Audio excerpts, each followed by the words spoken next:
നമസ്കാരം. സിറ്റി ന്യൂസിലേക്ക് സ്വാഗതം. രാജ്യത്തിന്റെ ഫെഡറൽ സംവിധാനം അട്ടിമറിക്കുന്ന UGC കരട് ചട്ടങ്ങൾ പിൻവലിക്കുക തുടങ്ങിയ ആവശ്യങ്ങൾ ഉന്നയിച്ച് SFI ജില്ലാ കമ്മിറ്റിയുടെ നേതൃത്വത്തിൽ വിദ്യാർത്ഥികൾ ഹെഡ് പോസ്റ്റ് ഓഫീസിലേക്ക് മാർച്ച് നടത്തി. SFI സംസ്ഥാന ജോയിന്റ് സെക്രട്ടറി ആദിലൻ ഉദ്ഘാടനം ചെയ്തു.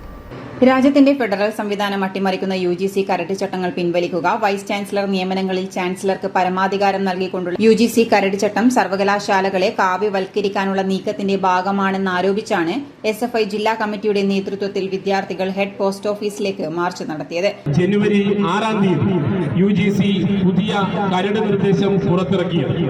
UGCയുടെ പുതിയ കരട് നിർദ്ദേശം പുറത്തിറക്കിക്കൊണ്ട് ദേശീയ വിദ്യാഭ്യാസ നയം രാജ്യത്ത് നടപ്പിലാക്കുമ്പോൾ SFI എന്താണോ ആശങ്കകൾ ഉന്നയിച്ചിരുന്നത്, ഈ രാജ്യത്തെ വിദ്യാഭ്യാസ മേഖലയെ കാവ്യവൽക്കരിക്കാൻ വേണ്ടി RSS പോവുകയാണ് എന്ന് 2020 ദേശീയ വിദ്യാഭ്യാസം നടപ്പിലാക്കിയ സമയത്ത് SFI പറഞ്ഞ അതേ കാര്യം ഇന്ന് ജനുവരി 6-ാം തീയതി UGCയുടെ പുതിയ മാർഗനിർദ്ദേശത്തിലൂടെ നമ്മൾ മനസ്സിലാക്കുകയാണ്.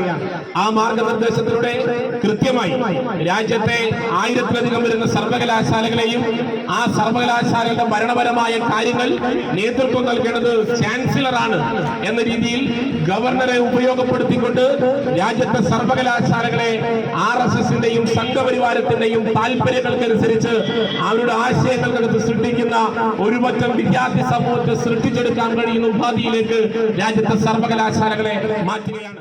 സമരം നടത്തിയ പ്രവർത്തകർ പോലീസിനെ തള്ളിമാറ്റി ഹെഡ് പോസ്റ്റ് ഓഫീസ് പരിസരത്തേക്ക് ഇരച്ചുകയറി. തുടർന്ന് നടന്ന പ്രതിഷേധം SFI സംസ്ഥാന ജോയിന്റ് സെക്രട്ടറി ആദിലൻ ഉദ്ഘാടനം ചെയ്തു. ജില്ലാ പ്രസിഡന്റ് അഖില TP അധ്യക്ഷയായി. ജില്ലാ ജോയിന്റ് സെക്രട്ടറി ശരത് രവീന്ദ്രൻ സ്വാഗതം പറഞ്ഞു. നേതാക്കളായ Sanand Kumar, Joel Thomas, Ashish T തുടങ്ങിയവർ മാർച്ചിന് നേതൃത്വം നൽകി.